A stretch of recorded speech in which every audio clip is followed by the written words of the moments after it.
Hello बच्चा लोग, once again welcome on Vedantu NEET made easy. And I really hope कि सारे बच्चे बहुत अच्छे से पढ़ाई कर रहे हैं। स्पेशली जो क्लास 12th के बच्चे हैं, अपना सिलेबस टाइमली कंप्लीट कर लीजिएगा, बिकॉज आपको भी पता है आपको बोर्ड्स भी देने हैं एंड उसके तुरंत ही बाद में आपका नीट एग्जामिनेशन भी होगा with in a duration of 1 to 2 months, right. तो आज के सेशन में आपकी अपनी अमृता मैम आप लोगों के लिए लेके आई है short and quick and crisp revision of a topic human evolution. और ये जो टॉपिक है ये इवोल्यूशन चैप्टर में से है आपके क्लास 12th के, जो कि पिछले साल तक चैप्टर नंबर 7 हुआ करता था, पर क्योंकि इस साल हमारा सिलेबस रिड्यूस हो चुका है, ये हमारा चैप्टर नंबर 6 बन गया है। तो ह्यूमन इवोल्यूशन एक ऐसा टॉपिक है बच्चों जहां पर हम डिस्कस करते हैं कि ह्यूमन जो है वो कैसे बना, इवॉल्व होके, ह्यूमन के एंसेस्टर्स कौन है और ह्यूमन इवोल्यूशन की टाइम लाइन में कैसे कैसे ऑर्गेनिजम्स हमको देखने को मिले, प्लस ह्यूमन इवोल्यूशन कितने सालों से हो रहा है और पहली बार ह्यूमन लाइक ऑर्गेनिज्म कब आया था।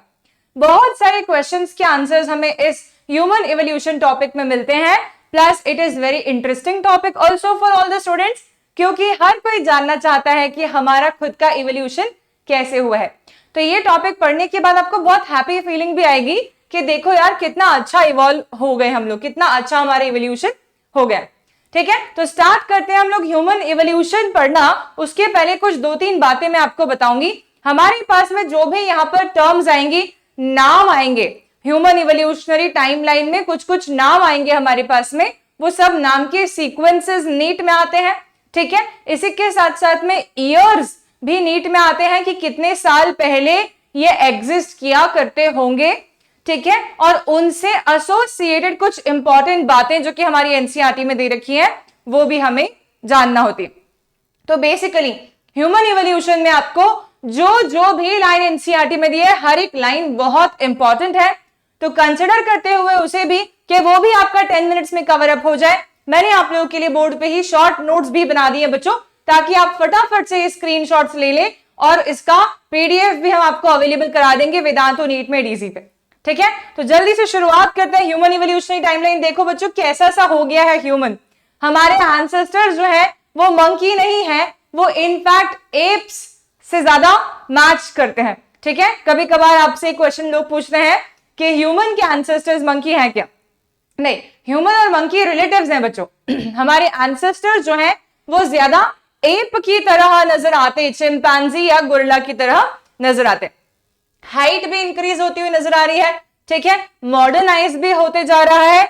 ओके, पर सिविलाइजेशन कम होती जा रही है जैसे जैसे ह्यूमन इवॉल्व करते जा रहे हैं। तो सबसे पहले हम बात करते हैं 15 मिलियन साल पहले। कितना टाइम फ्रेम है? 15 million years ago. 15 million years ago Dryopithecus and Ramapithecus मतलब ह्यूमन इवोल्यूशनरी टाइमलाइन में ड्रायोपिथेकस एंड रामापिथेकस एग्जिस्ट किया करते थे। ठीक है, ड्रायोपिथेकस जो है और रामापिथेकस जो है, ये दोनों के दोनों चलते थे जैसे कि एप्स चलते हैं, गोरिल्ला हो गया, चिंपैंजी हो गया, वैसे चलते थे। प्लस इनकी बॉडी भी हेयरी होती थी, बहुत बाल होते थे बॉडी पर। ठीक है, अब ड्रायोपिथेकस एंड रामापिथेकस दोनों के दोनों 15 मिलियन साल पहले एग्जिस्ट किया करते थे। इसमें से ड्रायोपिथेकस जो है बच्चों, ये ज्यादा एप से मैच करता हुआ, और रामापिथेकस जो है ये ज्यादा ह्यूमन से मैच करता हुआ। ठीक है, तो ड्रायोपिथेकस जो है ये एप जैसे दिखते ज्यादा, और रामापिथेकस जो है कंपैरेटिवली ह्यूमन लाइक नजर आने लगे। यानी कि ड्रायोपिथेकस के बाद में रामापिथेकस एंटर हुए होंगे होमिनिड इवोल्यूशनरी टाइमलाइन के अंदर। देन उसके बाद में हम बात करते हैं 15 मिलियन के बाद डायरेक्टली हम 3-4 मिलियन साल पहले एग्जिस्ट करने वाले ऑर्गेनिजम्स के फॉसिल्स के बेसिस पे इवैल्यूएट करते हैं। तो 3-4 मिलियन साल पहले कुछ ऐसे ऑर्गेनिजम्स एग्जिस्ट किया करते थे जिनकी हमें हड्डियां मिली जब हमने उस एरियाज को मतलब आर्कियोलॉजिकल पॉइंट ऑफ व्यू से खोजा कि भाई यहां पर क्या क्या फॉसिल्स मिल रहे हैं। तब कहां की बात हो रही है? ये बात हो रही है इथोपिया एंड तंजानिया की, जो कि कहां पर है आपका? इथोपिया एंड तंजानिया आपका ईस्ट अफ्रीका में बच्चों। ठीक है, तो इथोपिया एंड तंजानिया में आपको क्या मिले? कुछ ऐसे फॉसिल्स मिले, कुछ ऐसी हड्डियां मिली जो कि मैन लाइक प्राइमेट्स हैं और अपराइट वॉक करते थे। इनका अभी आपको एनसीईआरटी ने कोई भी नाम नहीं दिया है, ठीक है। तो आपको क्या ध्यान रखना है, 15 मिलियन ईयर्स के बाद में 3 to 4 million years ago exist करते थे मैन लाइक प्राइमेट्स, जिनकी हड्डियां हमें कहां मिली है, इथियोपिया और तंजानिया में मिली है, जो कि कहां पर होता है, ईस्ट अफ्रीका में होता है, जो कि हमें यह दर्शाता है कि man like primates east Africa में पाए जाते थे 3-4 मिलियन साल पहले, ठीक है, ओके। अच्छा, इनकी कोई हाइट बहुत ज्यादा लंबी नहीं थी, इनकी हाइट थी 4 फीट के आसपास, लेकिन खास बात यह थी कि ये अपराइट वॉक करते थे, यानी कि 4 पैर पे नहीं चलते थे, 2 पैर पे चलने वाले, अपराइट वॉक करने वाले ही ऑर्गेनिजम्स थे। एक्चुअली में एनसीईआरटी के अंदर जो आपको ह्यूमन इवोल्यूशनरी टाइमलाइन दी हुई है, ये काफी कंसाइज है और इसमें काफी चीजें मिस आउट हो जाती हैं, जैसे कि मजल का साइज क्या था, ऊपर मुंह था कि नीचे मुंह था, दांत कितने बड़े थे, कैसे टाइप के दांत मिले, ये सब उन्होंने आपको नहीं बताया है। लेकिन आपको कई बार ऐसे ट्रूमैन वगैरह बुक आप पढ़ते हैं तो आपको और भी डिटेल्ड इवोल्यूशनरी टाइमलाइन मिल जाती है। पर क्योंकि हम नीट एस्पिरेंट्स हैं बच्चों, हमें राइट नाउ अभी सिर्फ फोकस करना है कि हमारे एनसीईआरटी में क्या मेंशन्ड है, ठीक है। तो ये सेकंड पॉइंट आपको समझ में आ गया। थर्ड पॉइंट देखते हैं, फिर 2 मिलियन साल पहले क्या हुआ। तब 2 मिलियन साल पहले ऑस्ट्रेलियोपिथेसिस एग्जिस्ट करते थे। ये हमें कैसे मालूम पड़ा, रिसेंटली, मतलब रिसेंटली का मतलब यह है कि कुछ सालों पहले ही हम लोगों ने जब फॉसिल्स ढूंढे तो हमें वो फॉसिल्स की डेटिंग मेथड, मतलब कि एज निकालने वाला जो रेडियो एक्टिव डेटिंग मेथड होते हैं आपके, उसकी मदद से मालूम पड़ा कि ये जो फॉसिल्स हैं ये 2 मिलियन साल पुराने हैं। और उन फॉसिल्स, किसके फॉसिल्स थे, वो बेसिकली ऑस्ट्रेलियोपिथेसिस या ऑस्ट्रेलियोपिथेकस के फॉसिल्स थे। ऑस्ट्रेलियोपिथेकस नाम से लगता है कि ऑस्ट्रेलिया में पाया गया होगा, पर ऐसा नहीं है, ये अफ्रीका का है बच्चों फॉसिल, ठीक है। तो ऑस्ट्रेलियोपिथेकस जो है ये ईस्ट अफ्रीकन ग्रास लैंड में रहा करते थे। ऑस्ट्रेलियोपिथेकस से हमारे पास में कुछ एक्स्ट्रा पॉइंट्स ऐसे आते हैं जो कि आपको ज्यादा एग्जामिनेशन में आते हैं, ठीक है। जैसे कि ऑस्ट्रेलियोपिथेकस के बारे में, तो ऑस्ट्रेलियोपिथेकस जो है वो हंट करते थे एनिमल्स को, स्टोन से, पत्थर से एनिमल्स को मारते थे। पर क्यों मारते थे, खाने के लिए नहीं, इसलिए मारते थे ताकि वो अपना सेल्फ प्रोटेक्शन कर सके।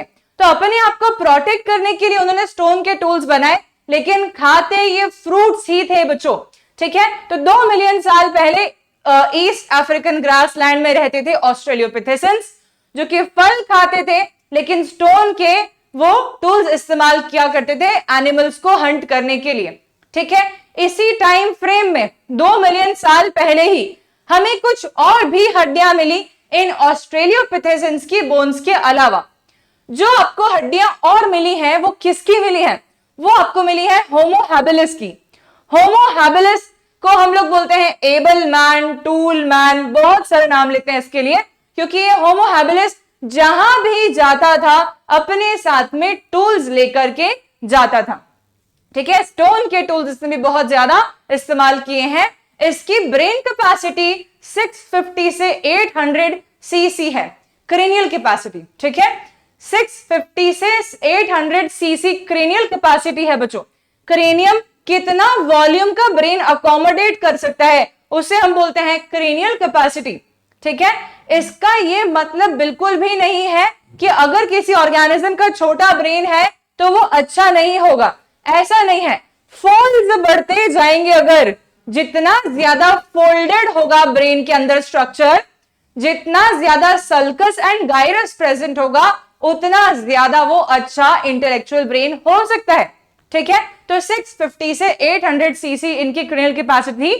होमो हैबिलिस को हम लोग फर्स्ट होमिनिड बोलते हैं, क्योंकि ये पहले ह्यूमन लाइक क्रिएचर्स ज्यादा मैच करते हुए नजर आने लगे, ठीक है।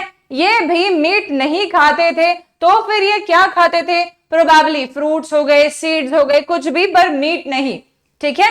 ये हम कैसे बोल पा रहे हैं, क्योंकि इनके दांत हमें शार्प कार्निवोरस दांत नहीं मिले, इनके पास में कैनाइन्स बहुत पॉइंटेड नहीं मिले, बल्कि इनके प्रीमोलर मोलर ज्यादा डेवलप मिले, जिसे समझ में आया कि शबा की खाते थे, पर पॉइंटेड दांत नहीं है तो फ्लैश ईटर्स नहीं थे ये भी।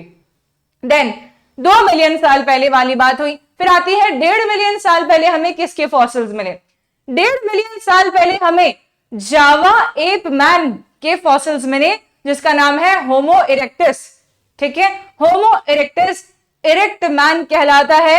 होमो इरेक्टस एक ऐसा होमिनिड इवोल्यूशन में एक ऐसा टाइम का हम मानेंगे ह्यूमन है, होमिनिड है, जो कि आग जलाना सीख गया था पत्थर रगड़ के, ठीक है। तो ये खाना पकाकर खाने लग गए थे, ये वो है बच्चों, ठीक है। तो जावा एप मैन, होमो इरेक्टस जब हम बात कर रहे हैं तो ये जावा एप मैन की बात हुई। ये मीट ईटर्स थे और इनका क्रेनियल कैपेसिटी था 900 सीसी, ठीक है।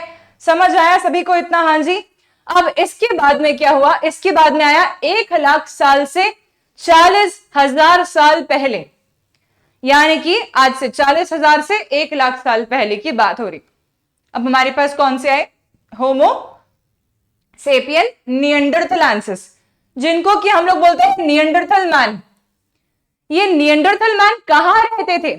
ईस्ट एंड सेंट्रल एशिया में, एशिया में रहते थे, ठीक है। कब रहते थे बच्चों? 40,000 से 1,00,000 साल पहले रहते थे, ठीक है। लेकिन जो बड़ा टाइम लाइन है उसको आप पहले लिखिएगा, ओके। जैसे 1,00,000 to 40,000 हम लिखेंगे पढ़ते समय। अब बात होती है इनकी क्रेनियल कैपेसिटी कितनी थी? इनकी क्रेनियल कैपेसिटी थी 1400 सीसी, मतलब कि काफी अच्छा क्रेनियल कैपेसिटी है इनका, ठीक है। ये वो पहले ऑर्गेनिजम्स है होमिनिड इवोल्यूशन में जो कि अपने कल्चर को रिप्रेजेंट कर रहे थे, किसी ना किसी तरीके से बता रहे थे। ये क्या करते थे बच्चों? पहली बात तो ये अपने बॉडी को कवर करना चालू कर दिए, यानी कि इन्होंने ऑर्गेनिजम्स, दूसरे जानवरों को मारा और उनकी स्किन को लेकर के अपने लिए कपड़े बनाए। हाइड्स, शेर की खाल हो गई, चीते की खाल हो गई, दूसरे जानवरों की जो स्किन है, हाइड्स होते हैं, उसको लपेटते थे ये। दूसरी बात यह है कि ये ऑर्गेनिजम्स अपने डेड फैमिली मेंबर्स को जमीन में क्या करते थे? बरी करते थे, ठीक है। तो दे बरीड देयर डेड वंस, और उस पर भी फ्लावर डालते थे बच्चों। ये मतलब काफी कल्चर्ड है, ये काफी सिविलाइज्ड है ये, ओके। ये बात समझ में आई? तो ये निएंडरथल मैन है। उसके बाद में हम किसकी बात करते हैं? हम बात करते हैं बीच में एक पॉइंट मिस कर दिया था गलती से। होमो सेपियंस जो है उनकी हम बात कर रहे हैं, लेकिन होमो सेपियंस की बात करने के पहले हमें ये बात समझनी है कि होमो सेपियन निएंडरथालेंसिस भी है, होमो सेपियन फॉसिलिस भी आए थे बच्चों बीच में। होमो सेपियन फॉसिलिस को बोलते हैं क्रो-मैग्नन मैन। क्रो-मैग्नन मैन की क्रेनियल कैपेसिटी थी 1600 सीसी के आसपास, मतलब काफी ज्यादा, ठीक है। लेकिन होमो सेपियन निएंडरथालेंसिस से होमो सेपियन सेपियन बने। होमो सेपियन फॉसिलिस यानी कि क्रो-मैग्नन मैन से हम नहीं बने।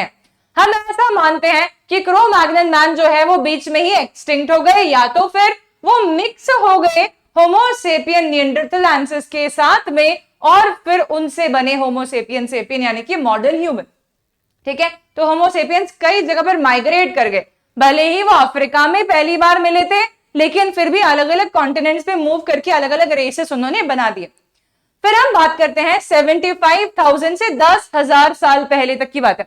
75,000 to 10,000 ईयर्स अगो, इस समय पर मॉडर्न होमो सेपियंस अरोज हो गए, ठीक है।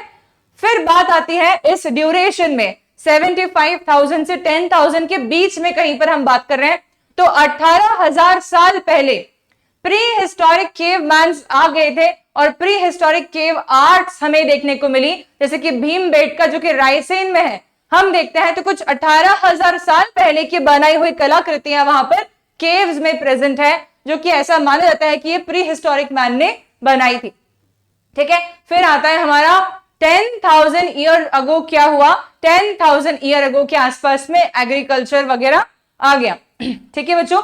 फिर आपको पता है पॉटरी वगैरह बहुत सारी चीजें आ गई, फिर एजुकेशन आ गई है ना, फार्मिंग आ गई, सब कुछ आ गया है।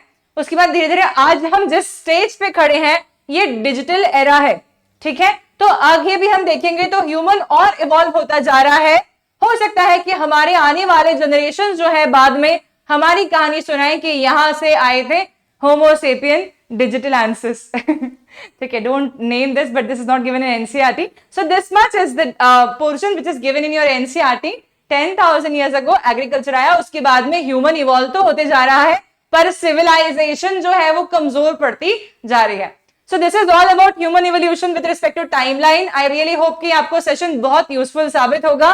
सिंप्लीफाइड लैंग्वेज, कुछ एक्स्ट्रा इंफॉर्मेशन नहीं दे रही हूं क्योंकि मैं जानती हूं एनसीईआरटी जितनी इंपॉर्टेंट आपके लिए है एग्जामिनेशन पॉइंट ऑफ व्यू से, मेनली वही कवर करवाना है. So thank you so much. Don't forget to subscribe Vedantu NEET Made Easy for studying with me more biology for your NEET. Thank you so much. Have a great day ahead.